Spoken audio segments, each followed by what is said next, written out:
Alors, bonsoir à toutes et tous. Bienvenue à ce webinaire sur la modélisation 3D spécifiquement au domaine du BTP. Et nous allons parler du drone, une avancée vers le BIM, donc Building Information Management. On y reviendra sur le terme par la suite. Alors, je rappelle que ce webinaire est enregistré, que si vous voulez poser des questions, aucun souci, vous les posez à partir du chat. Alors, pour ce webinaire, nous accueillons différents intervenants. Donc, nous commencerons par une introduction et l'accueil de notre président qui dira un petit mot sur la fédération et la filière drone. Ensuite, en premier lieu, nous accueillerons Cyril Guy, gérant de la société Guy Couverture, qui nous expliquera comment il a intégré le drone dans son activité. Ensuite, nous accueillerons Benoît Grezat, co-gérant du cabinet géomètre Grezat, qui, idem, nous expliquera comment il a intégré le drone et pourquoi dans son activité. Puis, nous accueillerons Olivier Cazenave, cofondateur de la société Scan Drone, qui réalise de la photogrammétrie par drone et aussi de la formation. Puis Arnaud Viel, cofondateur et président de la société Aero Training Academy, nous parlera de l'intérêt de se former en photogrammétrie et de l'importance surtout. Puis nous terminerons avec Stéphanie Rousseau de la société Escadrone, donc qui est chargée d'affaires et qui nous présentera les différentes solutions matérielles permettant de bien mener la photogrammétrie dans les projets BTP. Mais avant de démarrer, je vais passer la main à Jérôme, qui est le co-organisateur de ce webinaire et aussi membre de la Fédération professionnelle du drone et qui va vous présenter les différents webinaires que nous mettons en œuvre depuis plus d'1 an maintenant. Merci Henri. Bonjour à tous. Voilà, juste avant d'attaquer en tout cas ce webinaire, juste pour vous dire que donc la Fédération professionnelle du drone civil a un site qui est disponible donc sur l'adresse fpdc.fr et à travers ce site, vous allez pouvoir notamment revoir les anciens webinaires, notamment. Donc, vous avez par exemple le mois dernier, on avait fait sur l'agriculture et notamment sera-t-il possible de pulvériser par drone en 2022. D'autres, on va dire un peu plus anciens, comme la mise en œuvre de la SORA, qui sont aussi quelque part au goût du jour. Voilà, donc n'hésitez pas à les revisionner. Aussi pour vous avertir que le mois d'après, donc on aura notre dernier webinaire de l'année, où on va s'organiser, on va se parler, en tout cas, l'art de faire ces déclarations de vol. Voilà, avec la nouvelle réglementation, en tout cas, européenne qui va arriver, avec notamment les zones, en tout cas UAS, qui vont être en tout cas plébiscitées. Donc, plein de choses, en tout cas, pour pouvoir, et notamment pour pouvoir vous accompagner. Donc, l'intérêt de la fédération, c'est bien entendu de vous accompagner, de vous offrir en tout cas de l'information. On a justement sur notre site, si vous allez le voir, vous allez pouvoir voir qu'on est aussi, on essaye de transférer l'actualité que l'on a nous à notre niveau. Et notamment, vous pouvez aussi accéder à notre annuaire professionnel directement sur notre site. Donc voilà, donc j'ai envie de vous dire, si vous voulez, n'hésitez pas, rejoignez-nous. En tout cas, pour pouvoir en tout cas faire avancer la filière drone et pour pouvoir aussi vous enrichir sur les sujets. Voilà, je te relaisse la main, Henri. Merci. Merci beaucoup, Jérôme. Maintenant, accueillons Philippe Boyagis, président de la Fédération française, Fédération professionnelle du drone civil, mais aussi vice-président de JEDA, qui est la fédération européenne. Bonsoir à tous. Merci, merci Henri. Merci Henri et Jérôme de la part de tous les participants de ce webinaire et de tous les webinaires qu'on a eu et qu'on va avoir à la FPDC. Donc, c'est grâce à Henri et Jérôme qu'on a cette fréquence et cette qualité. Moi-même, je voulais vous parler de l'Assemblée générale de la Fédération qui va avoir lieu au mois de juin, le 15 juin 2023.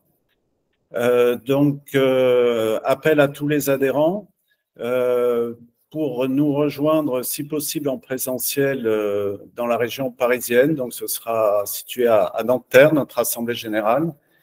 Alors, nous aurons le déroulement habituel de toute Assemblée générale avec les éléments juridiques, mais également les actualités de l'année.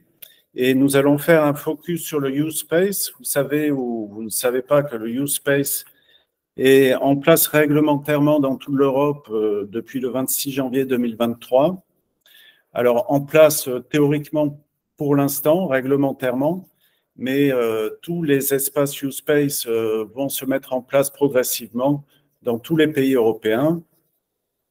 Aujourd'hui, au moment où je vous parle, aucun espace aérien n'a été mis en place dans toute l'Europe, mais on espère entre cet été et mi-2024 la mise en place de ces zones.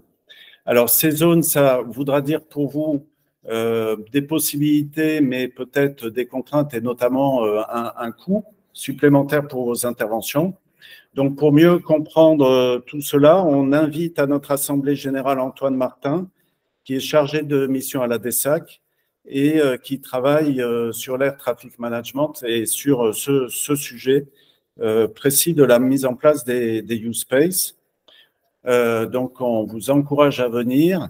Alors, je sais que parmi les participants, il n'y a pas que des adhérents, mais il est encore temps, hein, si vous voulez participer à cette Assemblée générale, ce sera aussi une manière, si vous voulez adhérer à la fédération, de nous retrouver.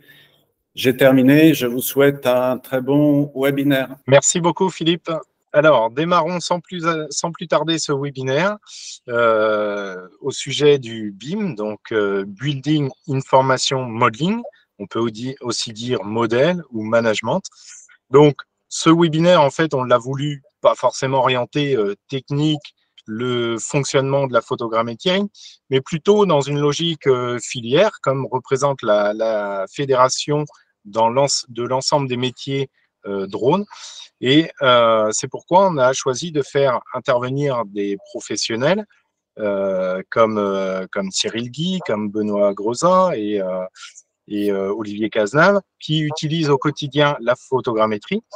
Et pourquoi le sujet BIM? Eh ben, en fait, c'est un sujet qui est d'actualité. Le BIM, c'est quoi? On pourrait le résumer finalement à compiler les données d'un environnement sous un format numérique. Donc, autrement dit, toute la réalité, on peut la regrouper dans une clé USB. Mais donc, en fait, ça ne concerne pas forcément que la construction. Le BIM, ça concerne aussi le génie civil, ça concerne les travaux publics, ça concerne l'ensemble des infrastructures et des réseaux. Et on utilise le BIM pas forcément que au niveau de la construction, mais c'est aussi dans l'ensemble du cycle de vie d'un bien, et qu'on démarre de sa conception jusqu'à sa construction, sa réalisation, mais aussi sa destruction, son recyclage. Donc finalement, c'est un processus numérique qui permet d'apporter énormément d'infos à un projet et d'avoir une traçabilité et une facilité d'explication et d'échange sur ce projet. Donc, accueillons maintenant Cyril Guy, donc gérant de la société Guy Couverture, qui va nous expliquer comment il a intégré le drone et quel avantage ça lui apporte. À vous, Cyril. Bonjour, merci beaucoup de m'accueillir lors de cette intervention. Alors, il y a énormément de choses à dire sur quand, comment, pourquoi. En deux mots, l'idée première est arrivée suite à un accident, puisque je suis passé à travers une toiture il y a quelques années lors d'un relevé. Et il a été pour nous important de trouver une solution. Lors de nos interventions, on est très attentif sur la sécurité qu'on demande et qu'on impose à nos collaborateurs. Mais lors des relevés, quand on fait nos devis, si on intervient, c'est que le toit n'est pas forcément en bon état. Donc, il y avait un risque. Et cet accident, je vous rassure, 5 points de suture et quelques bleus, mais rien de plus. Cet accident nous a poussé à la réflexion comment on pouvait faire des relevés précis pour pouvoir faire des devis à nos clients.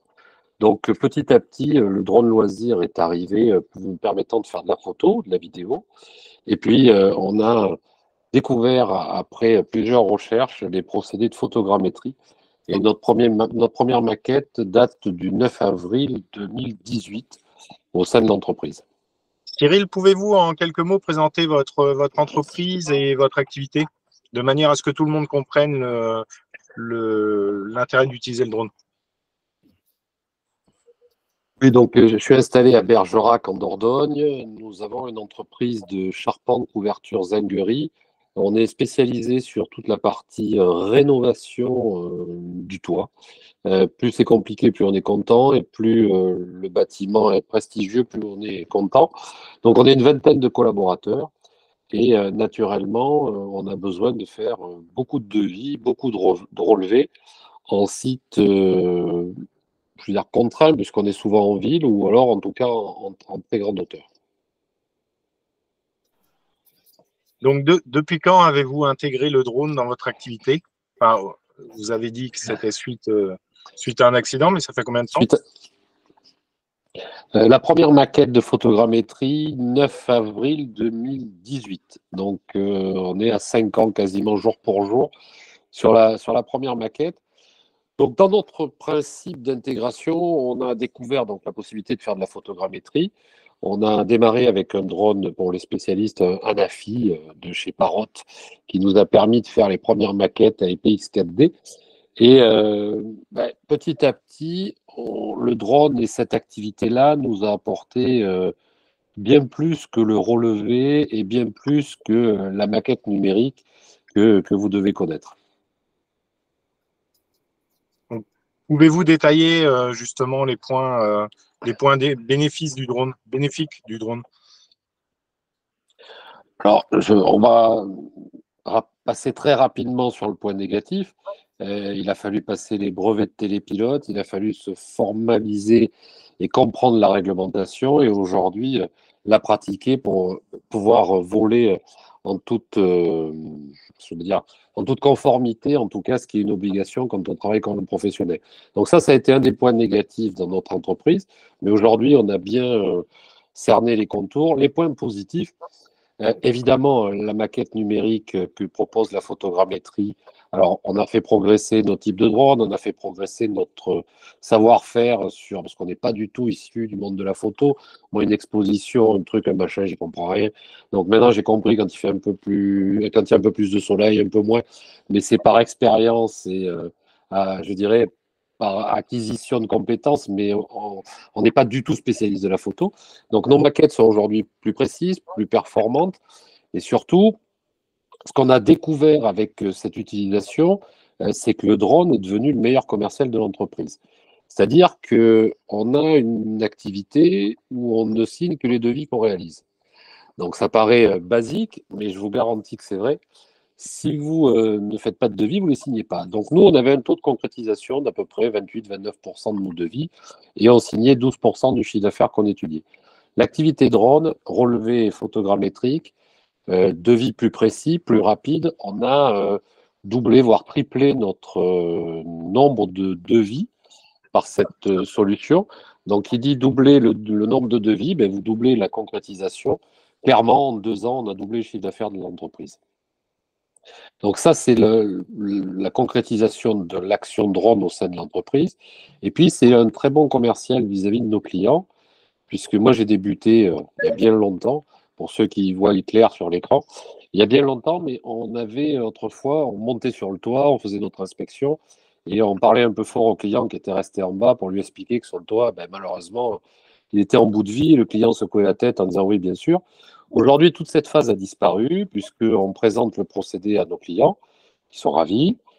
Très, très peu, vraiment, en 5 ans, si j'ai eu 1 ou 2 contacts négatifs ou approches négatives de la clientèle, les clients sont très contents de voir que leur couvreur, qui est un métier plutôt ancien, se modernise et utilise des outils numériques. Et donc, le client est à côté de vous et l'inspection se fait en commun, je dirais. Et toute la phase de constatation, de découverte de la problématique et la demande d'y répondre, c'est vraiment le client qui vous dit, ben, dites donc, c'est en mauvais état, est-ce que vous pouvez prendre en charge la réparation, est-ce que vous pouvez vous occuper de nous? Donc, c'est vrai que c'est devenu un allié dans la négociation avec nos clients et dans le fait de sécuriser notre professionnalisme auprès du client. Bon, je vais essayer de ne pas faire un monologue de 3/4 d'heure. Non. Donc concrètement, pouvez-vous expliquer ce qui a changé dans votre organisation, le fait d'utiliser le drone? En 2 mots, je ne sais pas comment on faisait avant. C'est aussi simple que ça. C'est-à-dire qu'aujourd'hui, on est 2,5 parce que avoir notre brevet, la troisième personne finit sa formation. On va être 3 brevetés des pilotes et on sort plus. Il n'y a plus un chargé d'affaires ou un commercial qui sort sans son drone. Sincèrement, je ne sais pas comment on faisait avant. Et aujourd'hui, c'est devenu le mode opératoire. Bonjour, monsieur, dame, vous avez un besoin, on fait une maquette numérique, on est sûr de rien oublier. Et vraiment, ça sécurise le client, ça nous sécurise, nous, dans notre qualité de devis, dans notre qualité de chiffrage. Ça nous fait vraiment prendre une avance sur nos confrères parce qu'on est vraiment plus précis par rapport au projet. Et puis, je fais très attention à ne pas communiquer sur le projet parce que je voudrais garder quand même une avance concurrentielle par rapport à tous mes collègues courants. Très bien, merci beaucoup, Monsieur Guy. Est-ce que vous avez une phrase à rajouter sur justement la vision du drone qui paraît très positive, mais un petit mot pour conclure votre intervention. Disons que pour conclure, aujourd'hui, on est arrivé à une utilisation quotidienne et notre objectif, c'est d'augmenter la performance de nos drones. On va essayer de travailler avec le RTK pour les spécialistes, à équiper nos drones de cette balise. Et puis, vous l'avez dit en préambule, on va amener dans l'entreprise pour la réponse à certains appels d'offres publics et aussi pour nos clients le BIM. Et on voudrait pouvoir utiliser les données qu'on peut récupérer avec notre photogrammétrie sur des projets BIM à venir. Donc, ce développement va continuer tranquillement au sein de l'entreprise et on va essayer de rester dans notre dynamique de modernisation du BTP. Merci beaucoup, Monsieur Guy. Donc, c'était Cyril Guy, dirigeant de la société Guy Couverture. Merci beaucoup. Maintenant, accueillons Benoît Greza, donc co-gérant du cabinet Géomètre, pareil, qui va nous expliquer comment il a intégré le drone et comment il perçoit cet outil dans son quotidien. Eh ben, merci, bonjour à tous. Donc oui, alors je suis là en tant que représentant de l'Ordre des géomètres experts. Donc deux petits mots sur l'Ordre des géomètres experts. C'est donc voilà, c'est l'ordre qui a pour mission une mission de délégation de service public de régulation de la profession de géomètre expert, au même titre qu'on a un ordre des médecins ou un ordre des avocats. Donc à la vocation de représenter la profession auprès des pouvoirs publics, de veiller à la discipline et à la qualité de service qu'on fournit aux consommateurs. Donc, on a des obligations de formation. Enfin, et donc, l'ordre contrôle toutes ces choses-là. Moi-même, j'ai un cabinet de géomètre expert. Donc, on utilise le drone. Le premier drone qu'on a acheté, on l'a acheté en 2010. Donc, ça date. Hein. On va dire que je suis un ancien dans la filière.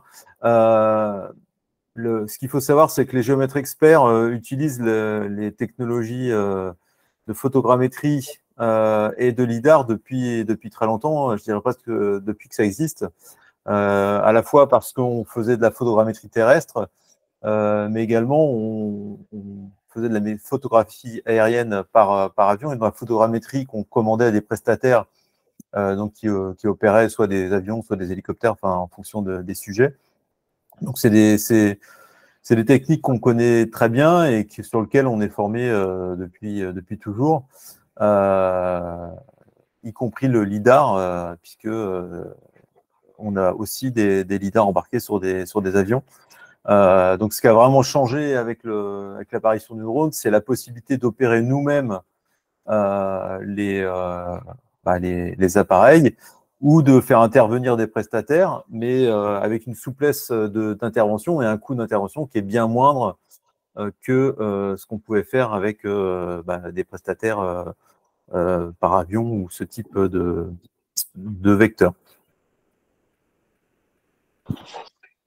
D'accord. Donc, en termes d'organisation au quotidien, donc à quelle fréquence utilisez-vous le drone ou sur plutôt quel type de projet utilisez-vous le drone? Alors, je dirais qu'au départ, là, si je me place quelques années en arrière, le drone est venu surtout sur les aspects où il y avait un réel plus par rapport aux techniques du moment. Et donc surtout sur les chantiers de grande envergure, puisque c'était déjà des chantiers sur lesquels on essayait de comparer, est-ce que si j'affrète un avion, est-ce que je vais pouvoir faire de la photogrammétrie aérienne, et ça va rentrer dans le budget. Donc les premiers chantiers sur lesquels on a fait du drone, c'est des chantiers qui étaient à la limite de la rentabilité avec une photogrammétrie par avion, où là effectivement le drone avait un vrai apport, qui apportait une souplesse et en même temps un coût bien moindre en termes de mise en œuvre. Donc ça c'est, je dirais que les chantiers sont devenus de plus en plus petits, et ça a permis d'élargir les possibilités d'intervention sur des chantiers de plus en plus petits. Et aujourd'hui, on parle du BIM. Donc là, on est, je dirais que le petit chantier, ça va être maintenant sur le bâtiment en lui-même. Et on va pouvoir effectivement utiliser le drone. Et là, je parle à la fois de photogrammétrie, à la fois de LIDAR, pour aider à la constitution des maquettes de l'existant dans le cadre de process BIM. Donc vous, en tant que géomètre, vous êtes garant de la qualité de l'information transmise. Donc, puisque vous avez intégré le drone depuis plus de 10 ans maintenant, c'est que cette technologie est fiable. Et aujourd'hui, les nuages ou les modèles que vous arrivez à produire reflètent précisément la réalité. Tout à fait. Donc, effectivement, nous, c'est un enjeu majeur de notre profession, c'est de pouvoir garantir à nos clients ce qu'on livre. Alors, c'est un grand mot. Hein. Il s'agit de bien s'assurer que dans le process de création de la donnée, on a bien atteint les objectifs qu'on avait promis à notre client. Et lorsqu'on parle d'un nuage de points, par exemple, on sait que la difficulté, c'est de pouvoir qualifier l'ensemble de ce nuage de points. Si j'ai dit, par exemple, que j'étais précis à 5 cm, je dis n'importe quoi, est-ce que réellement tous les points de mon nuage sont précis à 5 cm?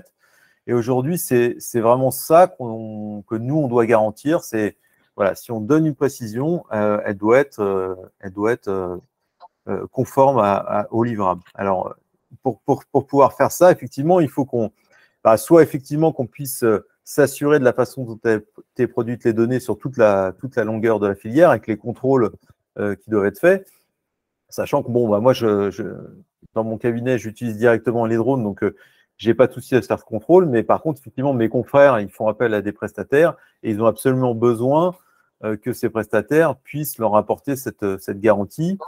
Et il faut absolument qu'on soit sur un process orienté qualité pour que la filière puisse perdurer. Parce qu'aujourd'hui, le souci qu'on rencontre, et là je parle plus au nom de mes confrères qu'en mon nom, puisque voilà, j'ai un peu moins ce problème quand j'utilise mes propres drones.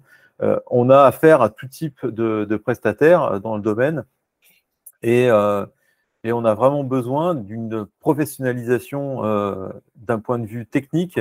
Et là, je parle à la fois de l'aspect de pilotage et de respect de la réglementation, parce que pour nous, c'est un point extrêmement important que les prestataires qu'on fasse intervenir respectent la réglementation, donc soient correctement formés et respectent la réglementation. Et deuxièmement, que les données qui soient produites, ils puissent comprendre à quoi elles vont servir, et donc on puisse s'insérer dans un process de qualification de la donnée ensemble, puisqu'à partir du moment où on fait intervenir un partenaire, il faut qu'on puisse se faire confiance mutuellement et s'apporter chacun les garanties nécessaires à la production d'une donnée qualifiée. Donc, c'est très intéressant ce que vous dites. Donc, il y a nécessité d'être formé et d'être aguerri aux outils de photogrammétrie ou LIDAR, utilisés entre autres par le drone. Mais sur l'aspect matériel, quel inconvénient majeur, ou singulier ou pluriel, voyez-vous pour l'utilisation du drone?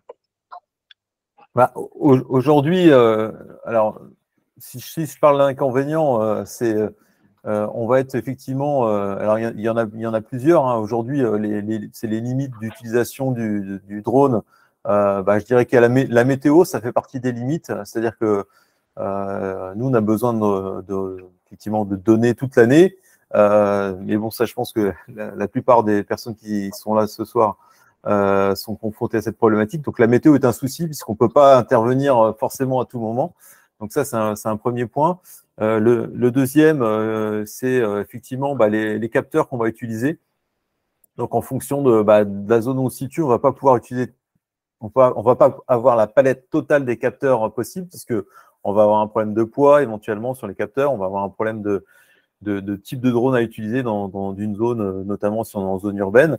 Donc, on a cette possibilité. Les capteurs existent, mais ils ne sont pas encore adaptés à toutes les zones. Si on avait si on pouvait opérer des petits drones très légers avec des capteurs très légers pour toutes les missions, ça serait génial, mais ce n'est pas le cas.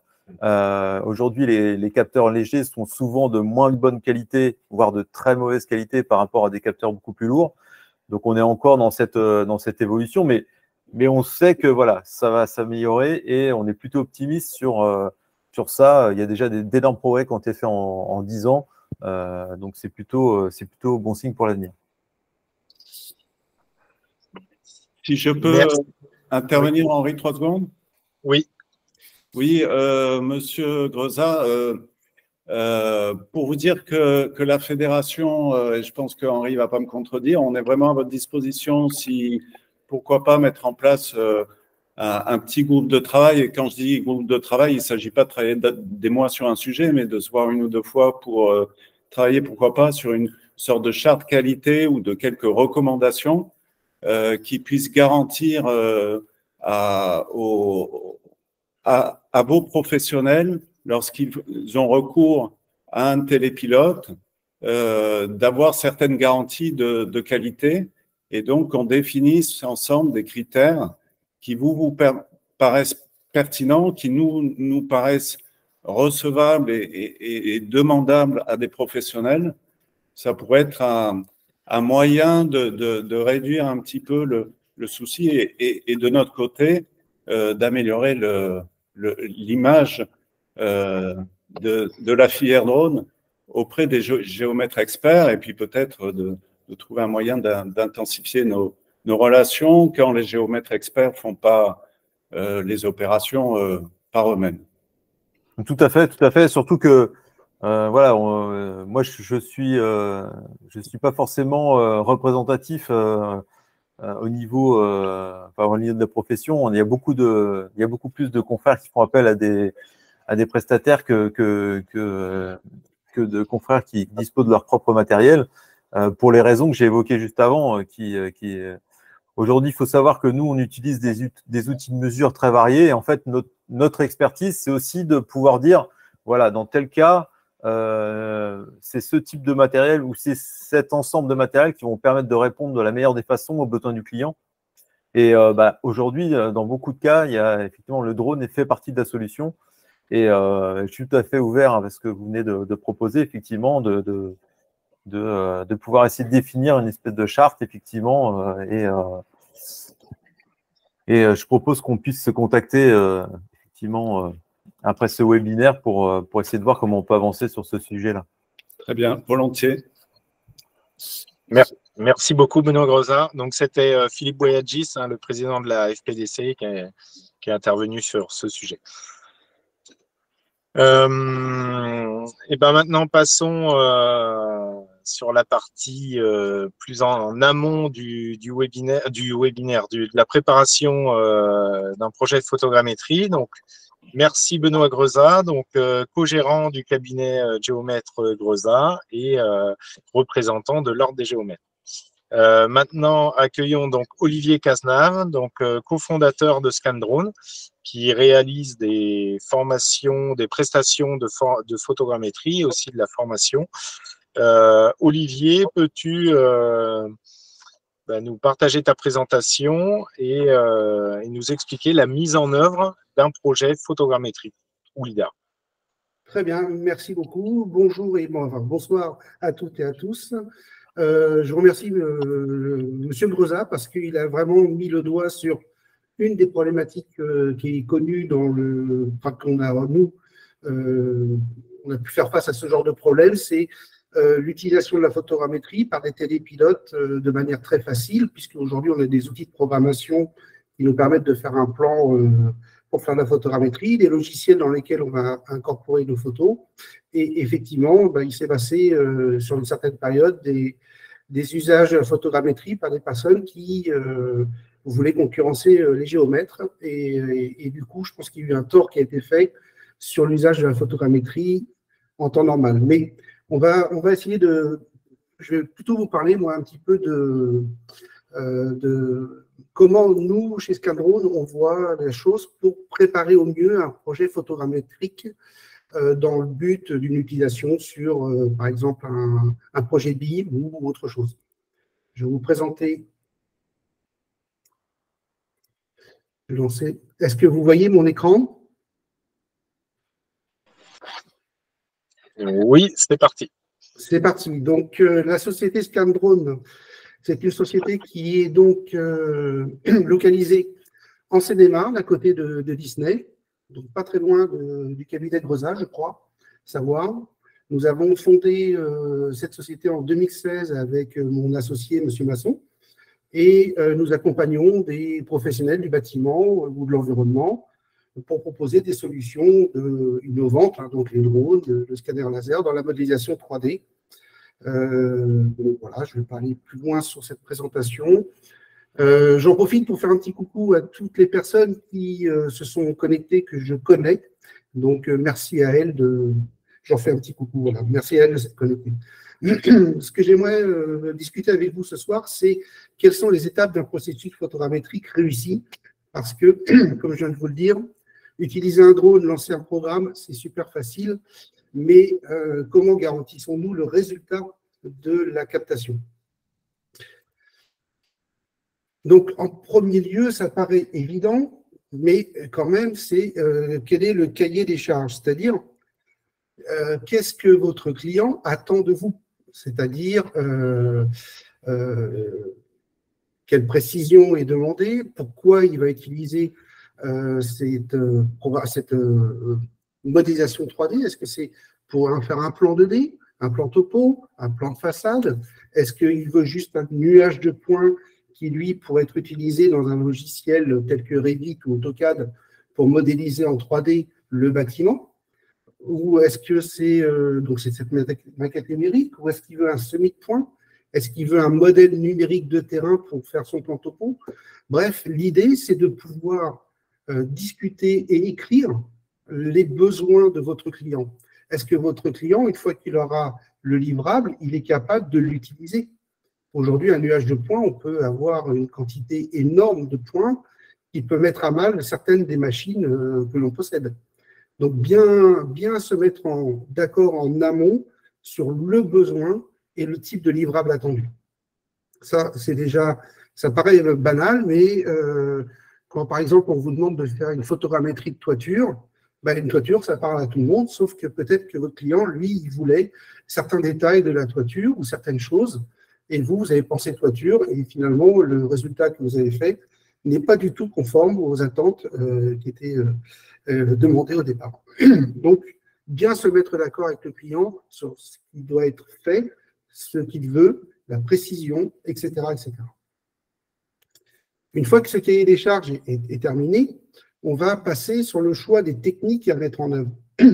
Aujourd'hui, on parle de photogrammétrie, bien sûr, mais dans une captation, si je dois faire de la photogrammétrie intérieure, par exemple, ben, je vais plutôt privilégier peut-être un scanner laser qui va être beaucoup plus précis et qui va me permettre de me dédouaner de certaines problématiques de la photogrammétrie, telles que des murs uniformes ou des choses qui pourraient m'empêcher d'avoir une bonne reconstruction 3D. Est-ce que je vais me poser la question, donc est-ce qu'il faut un scanner laser? Est-ce que je dois faire de la photogrammétrie terrestre? Ben oui, parce que la photogrammétrie, c'est juste un appareil photo. On peut en faire sans avoir besoin d'un drone. Ou alors, des fois, un appareil photo au bout d'une perche va peut-être nous simplifier la tâche par rapport à la réglementation que l'on connaît sur les drones. Est-ce que c'est de la photogrammétrie aérienne ou est-ce que c'est du lidar? Ou peut-être que c'est un mélange de tout ça. Donc, l'idée, c'est une fois qu'on a compris le besoin du client et qu'on a vu l'ampleur du projet, on va définir les outils à utiliser. Le drone, c'est super, c'est C'est vraiment un outil qui est facile à mettre en œuvre, surtout aujourd'hui avec des drones pliables tels que le Mavic 3 Enterprise. Mais si on n'a que cet outil, bah, peut-être qu'il nous manque d'autres choses. Donc, bien se poser la question de l'outil ou les outils que nous allons utiliser.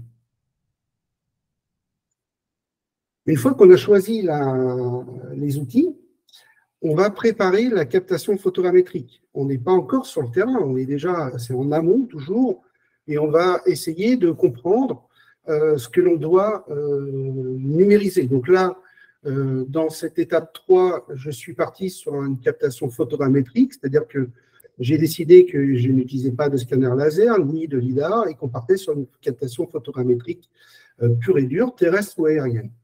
Donc l'idée d'abord, c'est d'analyser les formes et les surfaces à reconstruire pour définir une stratégie de captation. Un mur qui est rond, une cour par exemple, ou une façade, ça ne se prend pas de la même façon en photogrammétrie. Donc il va falloir adapter la position des caméras pour capturer tous les éléments nécessaires pour être reconstruits par la suite. Ensuite, je conseillerais fortement d'utiliser une convention de nommage par vecteur d'acquisition, c'est-à-dire que bien souvent, on va faire, si on mélange de la photogrammétrie terrestre et aérienne, intérieure et extérieure, on va avoir une tonne de photos. Les logiciels de photogrammétrie sont très évolués aujourd'hui, plus qu'avant, et ce n'est pas fini, mais il y a de grandes chances que si on met tout dans le même pot, eh bien, ils ne ressentent pas grand-chose de satisfaisant. Donc, l'idée, c'est de travailler par morceaux ou par bout de projet en fonction du logiciel qu'on va utiliser. Et pour cela, je préconise fortement d'utiliser une convention de nommage par vecteur d'acquisition pour éviter de s'y perdre. Ensuite, on va également préparer, c'est-à-dire définir et identifier les emplacements des cibles de calage. Ça, pour moi, c'est un point super important et primordial parce que lorsqu'on fait une photogrammétrie, il faut assurer le dimensionnel après.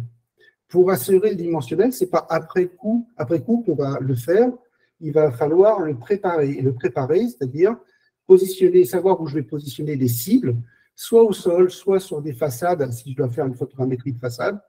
Et donc, tout ça, ça doit être documenté. Des fois, on a des fiches qu'on va créer et partager avec un géomètre, parce que oui, on fait intervenir, nous, dans nos prestations, un géomètre pour la mesure des points. Le géomètre est expert ou topographe, ou peu importe les qualifications, mais on a besoin d'un professionnel de la mesure pour nous donner des points réels sur lesquels le calcul photogrammétrique va pouvoir s'appuyer. Donc ça, cette définition, cette identification des emplacements se fait en amont. Ensuite, on va faire l'acquisition des données. Donc ça y est, on est sur le terrain. Super. Donc, première chose à faire, c'est de mettre en place les cibles de calage et les mesures de ces cibles. Ensuite, on va quand même faire une petite vérification de nos réglages, de l'appareil photo, du plan de vol programmé s'il y en a un. Et une fois qu'on a fait notre captation, on ne part pas tout de suite du terrain, on va analyser la qualité des photos. Est-ce que j'ai fait des photos floues? Est-ce qu'elles sont sous-exposées? Est-ce qu'il y a des grandes différences d'exposition? Bref, on regarde un petit peu avant de partir si on a tout ce qu'il faut, parce que oui, des fois, ça peut arriver de se tromper et de revenir, d'avoir besoin de revenir, ce qui n'est pas du tout un avantage quand on est une entreprise. Si possible, par expérience, j'emmène toujours un ordinateur avec moi pour pouvoir insérer toutes les photos dans le logiciel et lancer un pré-traitement sur place pour m'assurer que la reconstruction se fera bien. Alors évidemment, je le fais dans une qualité qui est faible pour ne pas perdre trop de temps, mais ça me permet de partir beaucoup plus serein du site que je viens de numériser et être certain que je n'aurai pas forcément besoin d'y retourner par la suite. Et commence donc maintenant le traitement des données. On a fait l'acquisition et on revient au bureau. Évidemment, la première étape que vous connaissez, si vous faites de la photogrammétrie, donc c'est lancer le calcul les calculs ou le calcul d'alignement des photos. Ensuite, on va importer ces fameuses cibles de calage et on va les pointer sur toutes les photos. Ce point est très important puisque c'est à partir de là, avant de faire quoi que ce soit, qu'on va vérifier, qu'on va faire un contrôle qualité sur les écarts dimensionnels. C'est-à-dire que l'alignement des photos va nous donner une information essentielle sur l'objectif atteint, voulu. Est-ce qu'on a atteint cet objectif? Est-ce qu'on est en dessous des écarts demandés par le client ou pas? Et ça ne sert à rien d'aller plus loin dans le calcul photogrammétrique si, après cette étape d'alignement, alors je parle d'alignement parce que j'utilise beaucoup MetaShape, mais les autres logiciels, c'est la même façon d'opérer. Donc, avant de lancer un nuage dense, on va vérifier que les écarts sont corrects. Une fois que ce contrôle qualité est fait, je vais créer mon nuage dense. Donc, ce nuage dense de points, ce qui est la base bien souvent la base de beaucoup d'autres choses, qui va me servir donc ensuite à mettre en forme et livrer mon client. La mise en forme, pour moi, elle peut avoir plusieurs sorties possibles, soit un nuage de points tel quel, qui va permettre de faire du calcul de volume, par exemple, ou alors un plan de façade ou une maquette numérique, l'orthophoto, un modèle numérique d'élévation ou un modèle numérique de terrain, qui pourrait être repris, par exemple, dans un Revit pour faire une partie topo, ou dans un Mensura ou autre logiciel. Donc, c'est après la création du nuage dense qu'on va choisir l'orientation qu'on va donner à notre projet, c'est-à-dire, voilà, est-ce que c'est un nuage de points? Bien souvent, moi, je m'arrête au nuage de points, très, très souvent, puisque mes clients sont des géomètres, principalement, qui vont utiliser le nuage de points avec leurs outils. On est vraiment là dans un processus photogrammétrique comme un maillon d'une chaîne. Notre job à nous, c'est de faire cette captation, de mettre en forme la donnée, s'assurer que la donnée est conforme à l'existant, au tel que construit, et ensuite on redonne l'information au client qui, lui, va continuer de l'utiliser dans ses logiciels. Voilà, c'était tout. J'en ai terminé avec cette présentation qui était peut-être un peu rapide. Merci beaucoup, Olivier. C'était très clair. Je pense qu'il n'y a pas grand-chose à rajouter sur le processus de préparation d'un projet et en allant jusqu'au traitement, les étapes essentielles. J'ai vraiment voulu insister sur le fait d'insérer de la mesure dans le nuage de points. Dans la captation photogrammétrique, c'est quelque chose qui est peut-être oublié souvent, mais c'est un point essentiel pour garantir le résultat. Tout à fait. On est beaucoup plus intéressé par les données de mesure que les données esthétiques, souvent. Même si derrière, elles peuvent être exploitées à d'autres fins, entre autres pour le BIM, pour la mise en valeur des projets. Voyons maintenant comment on peut acquérir ces compétences et accueillons Arnaud Viel, donc cofondateur et président de Aero Training Academy. Arnaud, peux-tu nous expliquer l'intérêt de se former en photogrammétrie et d'une manière générale sur les outils de modélisation 3D? Oui, bonsoir à tous. Est-ce que vous m'entendez bien du coup? Oui. Alors, donc, moi, c'est Arnaud Viel, donc je suis, comme le disait Henri, co-dirigeant d'Aero Training Academy. Alors, Aero Training Academy, c'est un centre de formation dont notre métier, c'est la formation professionnelle d'utilisation des drones aériens et maritimes. Voilà, on a un positionnement qui est plutôt technique en termes de formation. On ne va pas aller sur des sujets d'audiovisuel, ce genre de choses. On a vraiment choisi plutôt de s'orienter vers des éléments techniques. Et une partie de nos clients sont dans cette dynamique de BTP, avec beaucoup de couvreurs, beaucoup de géomètres qui viennent se former au drone.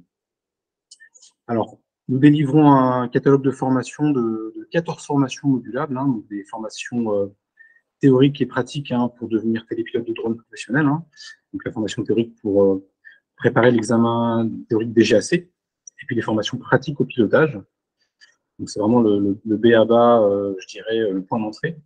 Et puis, après, on a également un catalogue de formations complémentaires techniques, plutôt basé justement sur le traitement des données acquises grâce au drone. Et donc, à travers ces formations techniques, on a un module de formation photogrammétrie, de la thermographie, du lidar, de l'inspection d'ouvrage, de l'agriculture, et j'en passe. Et on s'attache à chaque fois, pour chaque module, à faire appel à des formateurs experts. Voilà. Donc, par exemple, pour notre formation de photogrammétrie lidar, on fait appel à un géomètre expert qui a un master en télédétection aérospatiale. Aérotraining c'est également un centre de formation labellisé par la HPDC. Nos formations pilotage sont du coup certifiées par la HPDC et par France Compétences. Elles sont éligibles du coup au compte formation. Et nous avons également acquis la certification PLUPI, qui est un gage de qualité dans le processus administratif de traitement des formations. Alors, on a 3 centres. On a un premier centre qui est basé à Vannes, parce qu'on fait du drone maritime également. Donc, voilà, on a besoin d'avoir un point d'accès plutôt orienté mer.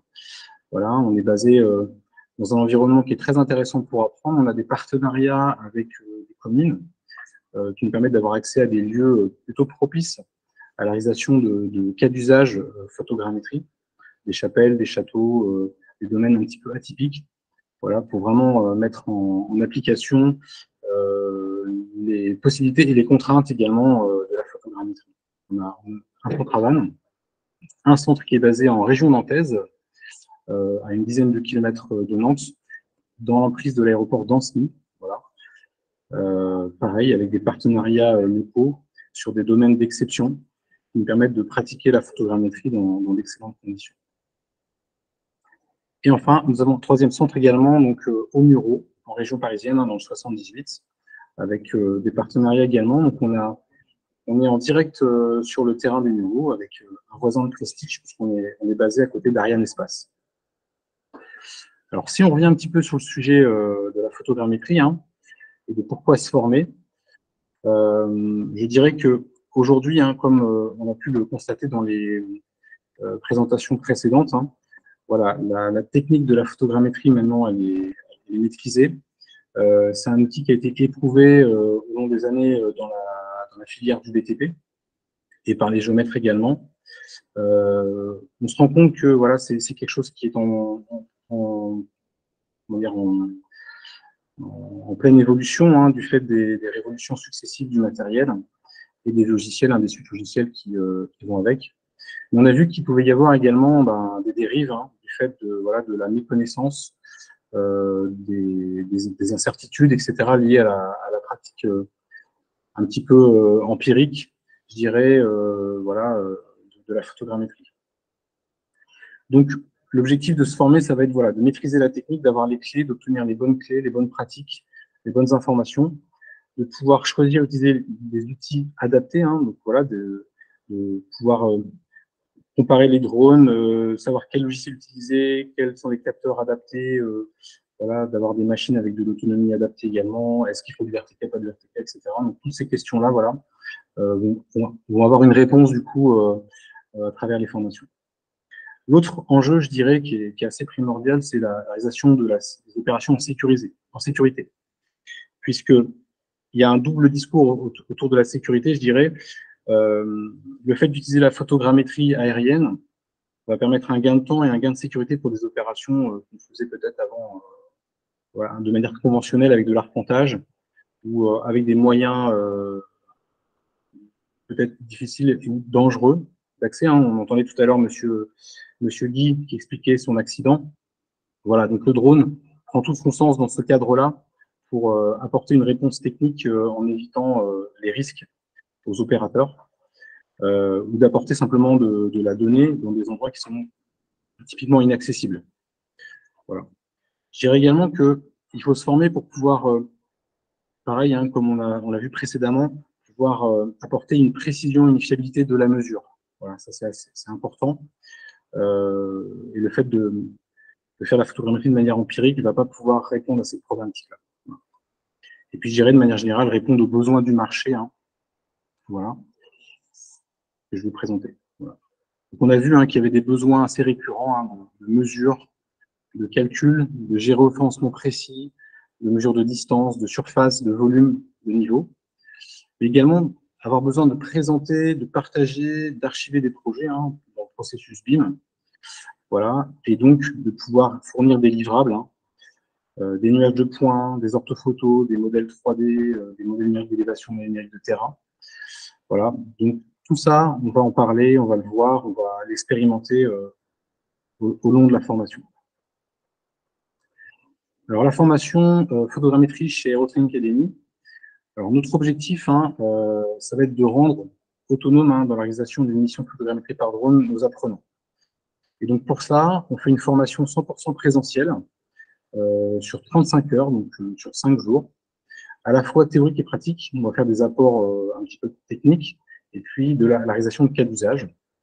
Voilà, avec des sessions de 4 stagiaires maximum par session, de façon à avoir un temps de pratique et d'échange important avec notre formateur. Et pour l'année 2022, l'année dernière, on a eu un taux de satisfaction de nos apprenants de 98% sur cette formation photogrammétrie. Alors, au programme de ces 5 jours, il va y avoir donc une découverte de la technique de la photogrammétrie, voilà, avec à la fois les avantages, mais également les limites de la photogrammétrie. On va également parler un petit peu de l'historique et des révolutions successives en termes de technique et d'outils. On va également présenter l'ensemble du matériel nécessaire en fonction des missions, en termes de choix. Réaliser des cas pratiques de mission de A à Z, donc préparation de la mission, programmation du plan de vol, pose de cible, relevé GCP avec des cannes RTK, prise de cote, levé aérien, post-traitement des données collectées, avec des exercices thématiques de post-traitement pour mettre en lumière les différents livrables et les différentes contraintes qu'on peut avoir, donc, réalisation de modèles 3D, des projets à base de vidéos, de la topographie, des thermos, des orthophotos de façade, des jeux de données qui ont été mal pris, qu'il va falloir corriger. Voilà, donc on essaye de distinguer vraiment le maximum de cas d'usage pour que les stagiaires repartent avec un vrai retour d'expérience cette semaine. Et puis donc, en fin de session, on se conserve une demi-journée de validation des acquis à travers à la fois un petit quiz pour les notions théoriques, mais également un exercice pratique de A à Z, voilà, donc une captation et un post-traitement voilà, d'un sujet. Voilà. Alors, pour aller plus loin, je dirais, pour une meilleure intégration de la photogrammétrie à l'activité du BTP, ce qu'on peut dire également, c'est que la photogrammétrie, en général, c'est une étape intermédiaire dans la chaîne de traitement. On a pu le voir, derrière, on va avoir des besoins d'intégration dans des logiciels techniques. Et donc, on voit que souvent, ce qui pêche, c'est le maillon d'après. Il y a des besoins de formation complémentaires sur des logiciels utilisés dans le BTP. Voilà, on parlait tout à l'heure d'AutoCAD, de Revit, de Geomensura. Voilà, donc tout ça, on voit qu'il y a aussi des besoins là-dessus d'accompagnement, voilà, pour aller plus loin et pour pouvoir répondre à 100% à la demande en fait des clients, des géomètres et des professionnels du BTP. On voit qu'on a besoin d'accompagnement également et de formation dans la fusion de projets qui utilisent d'autres outils. Alors pareil, tout à l'heure, il a été fait état d'un scanner 3D, par exemple, de LIDAR, etc., de caméras type Matterport. L'idée, c'est voilà, de voir comment est-ce qu'on peut voilà, créer des projets avec des fusions comme ça de différents capteurs, de différents outils. Et puis pour finir, je dirais qu'on a besoin d'avoir une vue plus claire aussi pour standardiser les formats de données, pour avoir une meilleure intégration dans la chaîne de traitement. Voilà. Alors nous, pour tous ces besoins-là, qui sont un petit peu pointus et complexes, et qui vont plus loin que le process un peu initial de la photogrammétrie, on organise des masterclass, voilà, un petit peu voilà, pour nos formateurs, pour nos formés plutôt qui ont déjà réalisé une formation, qui ont déjà pu expérimenter sur le terrain et qui reviennent avec des problématiques très concrètes. Voilà, donc on les accompagne là-dessus pour aller plus loin. Voilà un petit peu ce que je pouvais vous dire sur l'activité d'Aerotraining Academy sur la formation photogrammétrie. Je vous remercie beaucoup. Et puis n'hésitez pas à nous rejoindre. Donc c'était Arnaud Viel, cofondateur, président de Aerotraining Academy. Alors on voit bien que on a eu les témoignages, on a eu cette préparation, cette nécessité de compétences, de formation. Maintenant, il faut aborder le sujet matériel. Alors, accueillons Tiffany Rousseau de la société Escadrone, qui est la chargée d'affaires. Et Tiffany, peux-tu nous expliquer un peu les différentes solutions matérielles et les comparer entre elles? Bonjour à toutes et tous. Donc, merci pour cette invitation sur ce webinaire et merci pour les différentes présentations qui ont déjà eu lieu et qui étaient très intéressantes. Donc, alors, je vais commencer par vous partager mon écran. Ce sera tac. Hop. Est-ce que c'est bon pour vous? C'est tout bon. Super. Donc, moi, je suis Tiffany Rousseau, je suis en charge de la commercialisation des drones orientés mesure chez Escadrone. Et aujourd'hui, je vais vous présenter les différents outils qui sont à notre disposition en termes de drones, hein, essentiellement dans le cadre de captation. Alors, c'était une présentation qui était assez difficile à faire pour moi, puisqu'il y a un temps imparti et il fallait être général, mais pas trop. Donc, du coup, c'est général, mais pas trop. Donc voilà, désolée d'avance. Et puis, s'il y a besoin de précision ou autre, on pourra en rediscuter, il n'y a aucun souci. Donc, dans un premier temps, je vais refaire une présentation de la société Escadrone. On parlera aussi des différents vecteurs d'acquisition qui ne sont pas toujours des drones aériens. Mais dans le cadre de cette présentation, quand même, on va rester sur le sujet qui est la captation sur la partie BTP et qui est donc essentiellement faite par des drones aériens en complément d'acquisition. On reviendra sur les avantages du drone, donc qui ont été pas mal cités au cours des différentes interventions. Les types de modélisation, puisqu'on on parle de photogrammétrie, mais il y a une autre technique qui s'appelle la lasergrammétrie. Donc, on pourra voir un petit peu les avantages et les inconvénients des deux techniques. Et ensuite, on parlera de la partie matériel et logiciel. Donc là, sur la partie matérielle, j'ai dû cibler, j'en suis désolée, j'ai dû cibler sur des matériels un petit peu spécifiques. Alors, je suis partie sur les plus courants, qu'on le voit le plus souvent sur le marché, et un dernier matériel, on y reviendra, qui est plus une voilure fixe, on pourra en rediscuter. La partie logicielle, c'est pareil, j'ai essayé d'être un petit peu général, ciblé, vous mettre un peu des différentes thématiques. Ça, c'est pareil, on pourra en rediscuter au besoin. Et enfin, la partie drone et solutions traditionnelles, et enfin, les axes de développement qu'on peut imaginer autour de cette activité. Donc, Escadrone, c'est une société qui a été fondée en 2014 par Nicolas Hébert. Donc, il faut savoir que Nicolas avait attaqué à concevoir des drones en 2011 dans le but d'acquérir de la donnée, notamment dans le cadre de sa précédente activité qui était dans les travaux publics. Et le marché du drone s'est construit de telle manière qu'on est ensuite allé plutôt vers des contrats de distribution multimarques sur différents secteurs, avec des appareils en l'air, des appareils en mer et des appareils sur terre. Donc, notre rôle chez Escadrone, c'est d'aider les entreprises à intégrer les outils de robotique autonome dans le cadre du flux d'acquisition, dans le cadre de l'activité de l'entreprise. Ça passe au préalable par un accompagnement avant-vente, une écoute, déterminer quels sont les besoins et les contraintes pour pouvoir mettre en face un matériel adapté à tout ça. Ça passe aussi par de la formation, donc on propose différents types de formations, que ce soit sur la partie permis obligatoire ou que ce soit sur des spécialisations. Un pôle de recherche et de développement pour pouvoir faire des adaptations. Alors déjà, les adaptations réglementaires qui sont imposées par l'aviation civile sur les matériels aériens notamment, et aussi des adaptations hardware sur différents types de matériel pour des besoins un petit peu plus exotiques, pour quand on a besoin de transporter, on va dire, un capteur qui n'est pas entre guillemets existant sur le marché ou qui n'a toujours pas été embarqué sur un vecteur drone ou ROV. Et enfin, un pôle support et maintenance, évidemment, pour accompagner nos clients pendant toute la durée de vie du matériel. Donc, ça passe par la prise en main des matériels, comment bien utiliser mon matériel, par de l'assistance. Donc, j'ai une question, j'ai un problème X ou Y sur l'utilisation de mon matériel, j'ai une avarie mécanique, et bien là aussi, on est l'interlocuteur principal dans toute cette gestion-là. On entend souvent parler, enfin, quand on entend parler de drone, on pense tout de suite drone aérien, puisque c'est, on va dire, celui qui a le plus été médiatisé, entre guillemets, qui a le plus aidé au quotidien. Mais il faut savoir qu'il y a plein de vecteurs d'acquisition différents.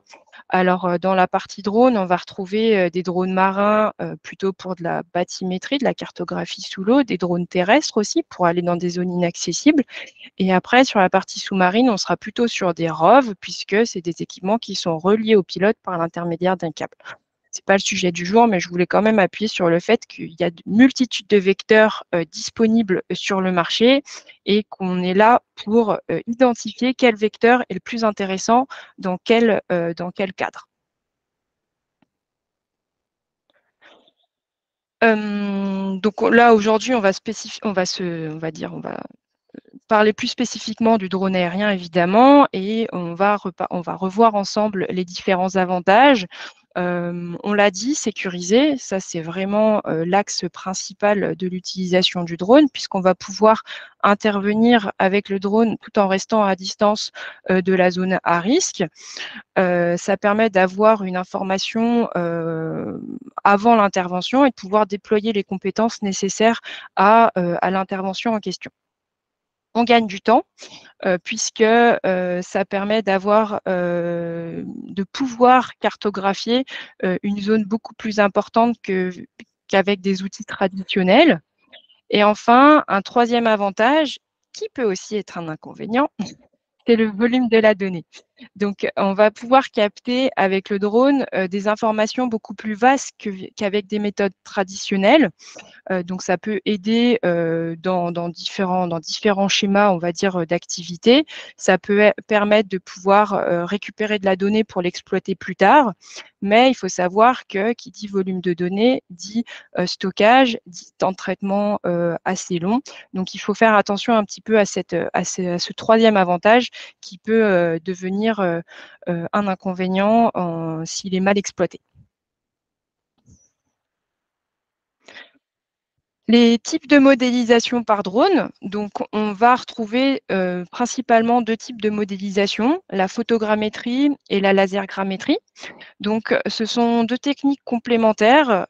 Donc la photogrammétrie, c'est une technique d'assemblage photo dont la qualité du modèle va dépendre de la qualité du capteur photo. Donc plus le capteur est qualitatif, plus le modèle aura des chances d'être qualitatif.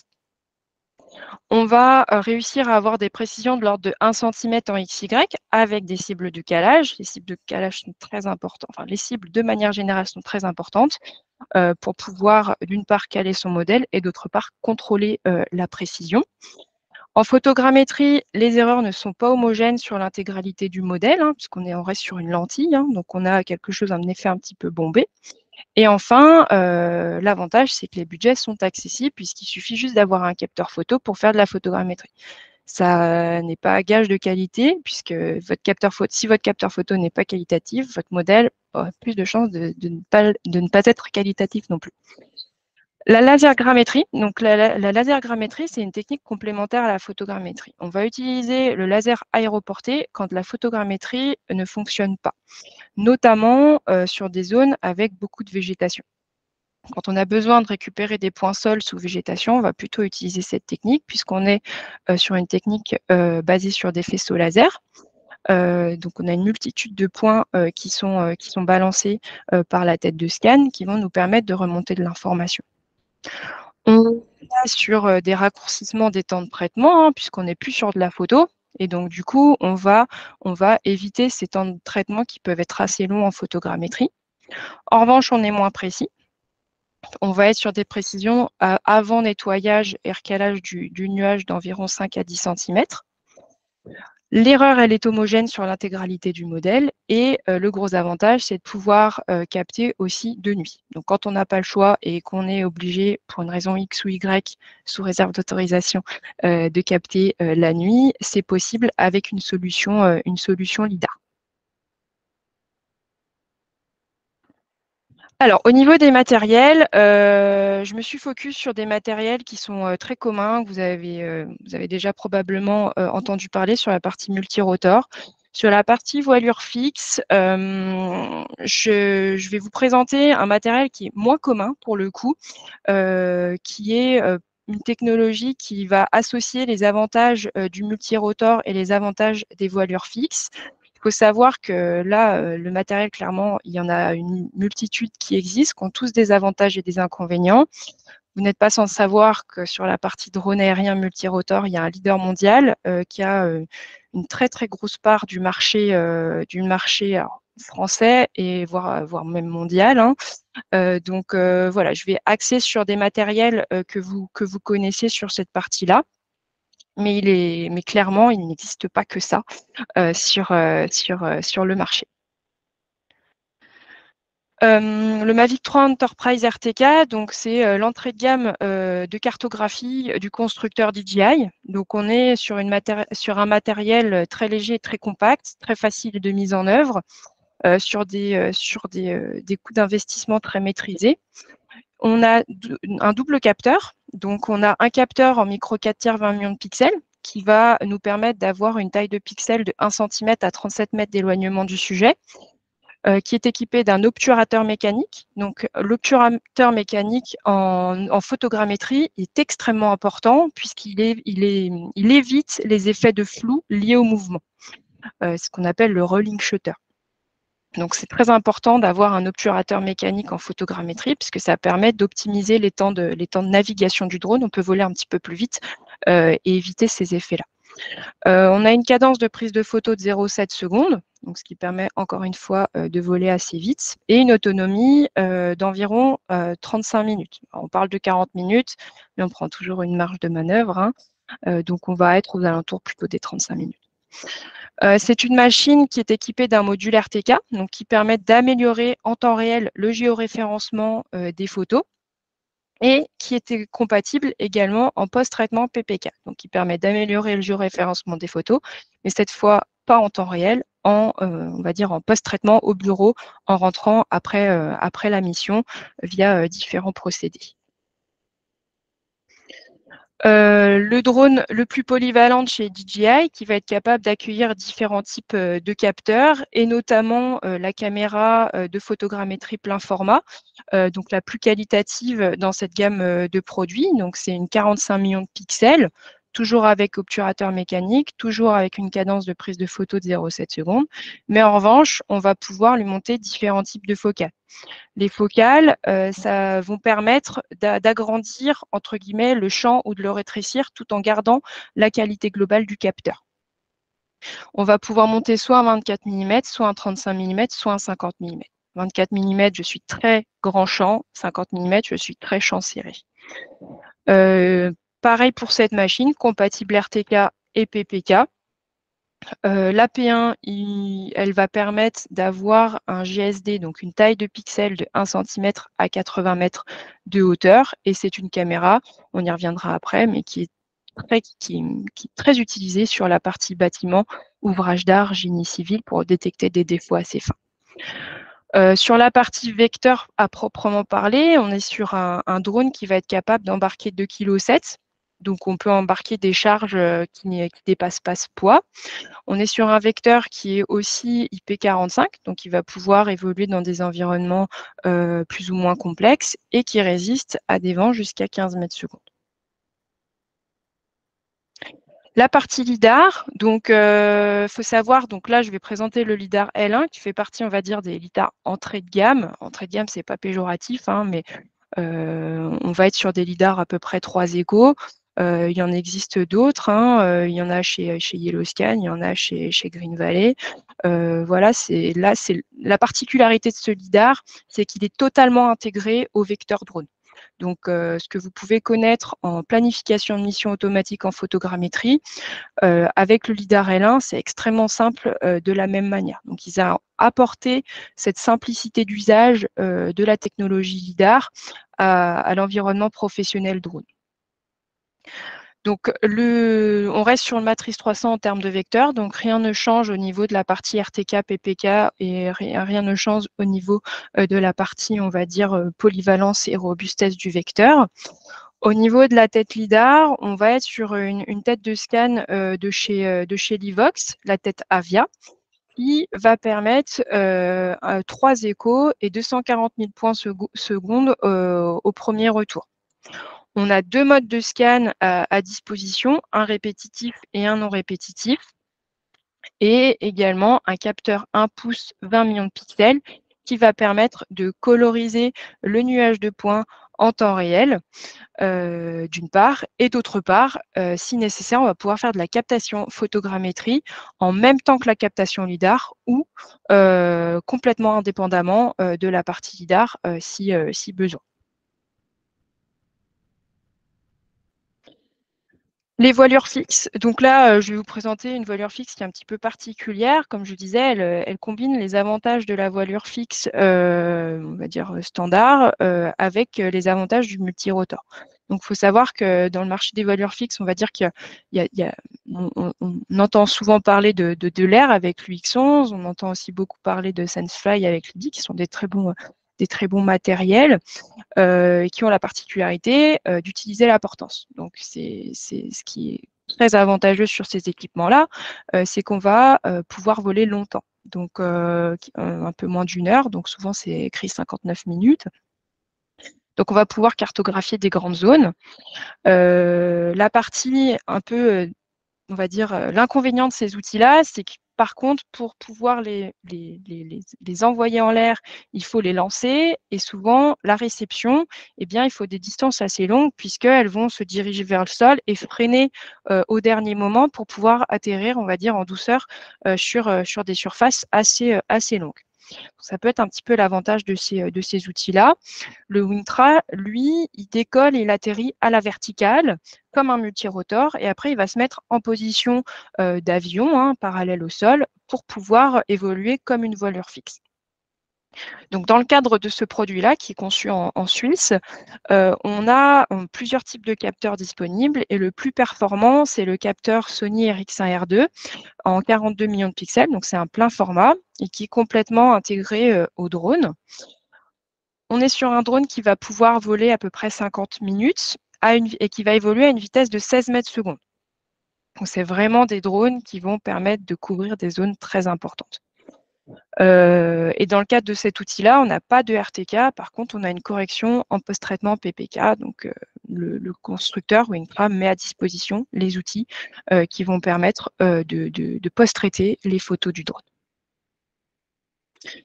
Là, je vous ai fait un petit récap, un petit tableau récapitulatif des différents matériels qu'on a vus avec les autonomies, les surfaces couvertes et puis aussi les types d'applicatifs sur lesquels on peut les retrouver. Donc, le Mavic 3 Enterprise RTK, on va plutôt le retrouver sur des usages type bâtiment, complément de bâtiment, quand on a besoin de faire de la toiture, du haut de façade, des carrières par exemple, de la topo un peu classique. C'est un outil qui sera très adapté. La caméra P1 qu'on peut retrouver sur des surfaces un petit peu plus grandes puisqu'on peut lui changer sa focale en fonction de ce qu'on souhaite faire. Mais surtout, elle a un vrai avantage, comme je l'indiquais, sur du bâtiment, sur de l'ouvrage d'art, du génie civil, puisque grâce à la finesse de sa résolution, on va être capable de détecter des éléments très très fins. La partie LIDAR, eh bien, elle aura son avantage là où la photogrammétrie ne fonctionne pas bien. Donc, les zones de végétation, les structures complexes. Alors, je prends un exemple, par exemple, de treillis métalliques. Quand on a besoin d'avoir des points un petit peu sur tous les axes, ça peut être un peu complexe en photogrammétrie. On peut éventuellement utiliser ce type de technologie-là si le besoin du client le permet. Et enfin, la partie modélisation de nuit, puisque le LIDAR s'y prête très, très bien. Le Wingtra, donc lui, c'est clairement pour, comme je le disais, pour des grandes surfaces, puisque, pour vous donner un exemple, on peut couvrir 126 hectares en un vol. Un GSD une taille de pixels, pardon, de 1,4 cm. Voilà pour la partie matérielle. Alors, sur la partie logicielle, ce n'était pas simple non plus, puisque vous n'êtes pas sans savoir qu'il en existe beaucoup. Donc, j'ai essayé de les classer un petit peu. Les logiciels de photogrammétrie, on va dire, qu'on croise en majorité, ça va être Agisoft Metashape, ça va être Pix4D, ça va être DJI Terra. C'est les logiciels de photogrammétrie pure. Quoique Metashape, c'est gérer un petit peu le nuage de points maintenant, mais ça va être des logiciels vraiment axés photogrammétrie, assemblage photo, dans le but d'avoir soit une orthophoto, un nuage de points, on devra ensuite aller retravailler dans d'autres outils. On a ensuite des logiciels de photogrammétrie qu'on va dire un petit peu plus avancés, comme là j'ai mis l'exemple de Context Capture, Reality Capture, qui sont des logiciels qui seront utilisés dans le cadre de reconstruction très fine. Je prends l'exemple d'architecture, d'ouvrage d'art, encore une fois, hein, où on a vraiment besoin de finesse dans typiquement les tranches de bâtiments ou ce genre de choses. C'est des logiciels qui vont bien se prêter à ce type de reconstruction. On a ensuite des éditeurs, alors j'ai mis éditeurs polyvalents, mais c'est plus des éditeurs qui vont proposer des suites logicielles très complètes, dans lesquelles on aura différentes briques qu'on pourra prendre ou pas en fonction des besoins.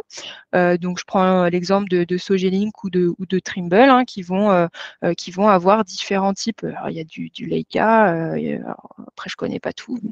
Ces types de logiciels, mais dans lesquels il y aura plein de briques qu'on pourra venir récupérer en fonction de ce qu'on souhaite faire.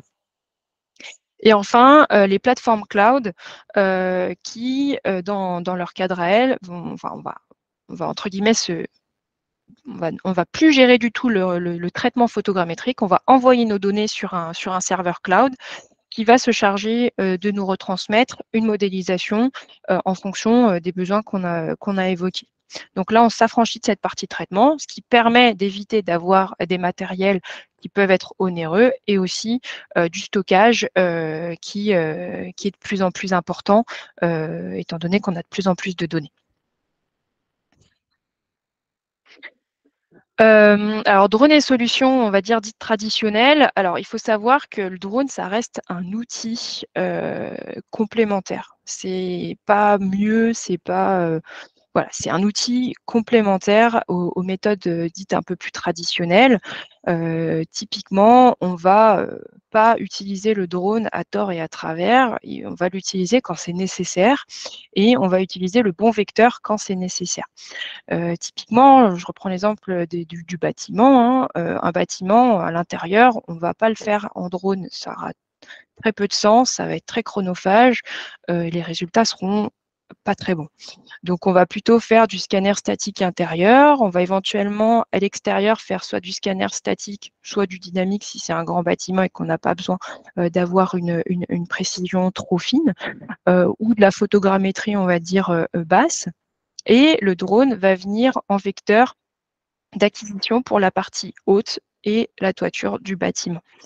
Ça reste un outil avec ses avantages et ses contraintes, hein, on l'a dit, ça a été dit dans plusieurs interventions. Donc, il faut tout le temps identifier, c'est très important, le besoin et les contraintes du client pour déterminer les outils qu'on va mettre en œuvre dans le cadre du projet.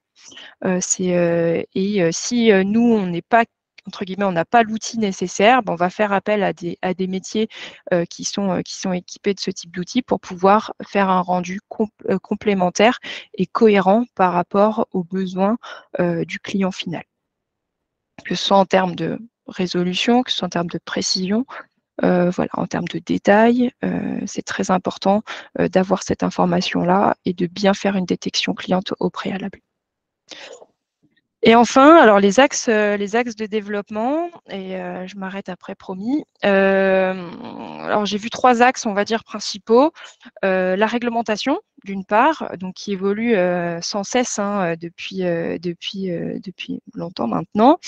Qui évolue encore. Avec la réglementation, notamment, on va voir s'ouvrir des couloirs, on va dire, de vol longue élongation, peut-être avec des drones qu'on pourra piloter en Europe. Alors, ça existe déjà, c'est déjà possible. Hein. En Europe, ça l'est pas encore, c'est pas autorisé, mais des drones qu'on va pouvoir piloter, par exemple, à l'intermédiaire des réseaux 4G ou 5G.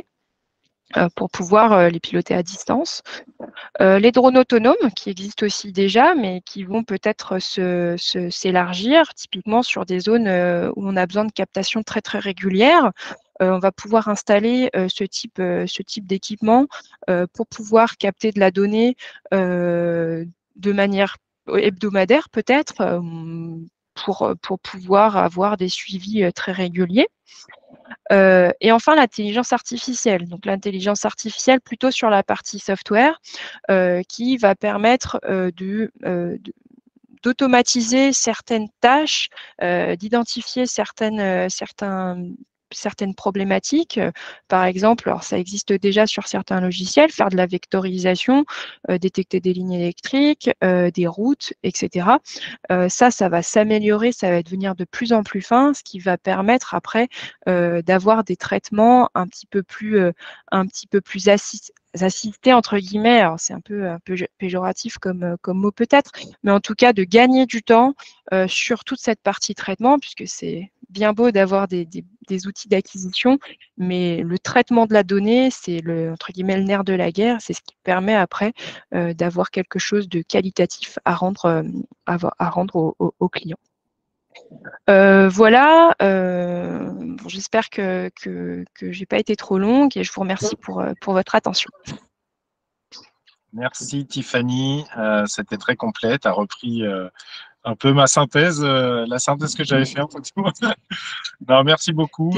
Donc, Tiffany Rousseau, donc chargée d'affaires Escadrone. Donc, si vous avez des questions matérielles ou des besoins matériels et logiciels, bah, vous pouvez la solliciter.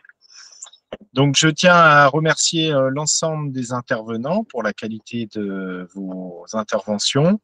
Je vais conclure en quelques mots. Donc, on voit bien que le BIM, c'est un processus complexe qui demande énormément d'étapes.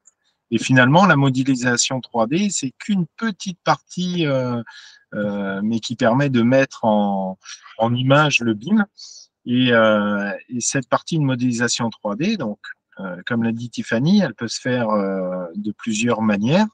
Et là, en l'occurrence, on va parler du drone. Donc, le drone, on voit bien qu'il y a des solutions qui se performent, qui sont de plus en plus intégrées, faciles à utiliser, mais donc elles vont faire gagner aussi bien du temps que des déplacements, elles vont faire gagner de la sécurité, de l'exhaustivité, ou encore de l'accessibilité, mais tout ceci, toute cette mise en œuvre nécessite quand même de regrouper un certain nombre de compétences, qu'elles soient en termes de préparation de mission, de connaissance du marché, de connaissance de ses clients, et après aussi toute la partie brevet de télépilote, déclaration de vol, traitement des données et des différents formats nécessaires au livrable. Donc, tout ça pour dire que faire un modèle 3D, à la limite, tout le monde peut le faire, c'est facile. Faire un bon modèle, c'est tout de suite beaucoup plus dur. Et je pense qu'un bon professionnel, de ce que je conclus des témoignages et des interventions, c'est qu'un bon professionnel et télépilote de drone, il est impératif de connaître ses limites et de ne pas s'engager sur des terrains qui pourraient être néfastes au développement de la filière. Donc c'est pourquoi aujourd'hui, on a orienté ce webinaire plutôt filière que technique, parce que pour la technique, il y a des formations. Et donc, la Fédération professionnelle du drone civil, aujourd'hui, s'engage et veut faire en sorte d'améliorer les livrables et cette qualité d'utilisation pour le bon développement de la filière drone. Merci encore à nos intervenants. Si vous voulez dire un petit mot de la fin, il n'y a pas de souci, c'est le moment. Merci à tous. Pour moi, c'est tout bon. Oui, Olivier, j'ai vu dans les questions qu'il y avait des questions qui revenaient sur une remarque qui disait « et le BIM ?» Alors, du coup, parce que c'est vrai qu'on n'a pas beaucoup parlé du BIM, mais il faut comprendre que le BIM, de mon côté, hein, c'est vraiment l'usage du nuage de points dans un logiciel de modélisation. Et c'est vrai qu'on n'a pas trop parlé de cette partie modélisation parce que pour moi, là aussi, c'est un autre métier. Et pour avoir échangé un peu avec Marc Fauve dans les commentaires, eh bien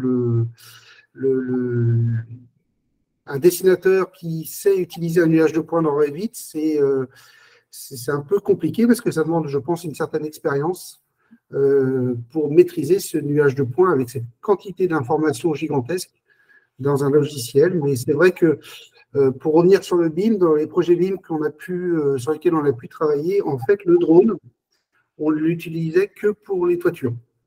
C'est-à-dire que tout ce qui était façade, pour peu qu'elle ne soit pas trop grande, trop haute, on a utilisé plutôt la lasergrammétrie combinée avec la photogrammétrie pour créer un nuage de points qui servira à la création d'une maquette numérique.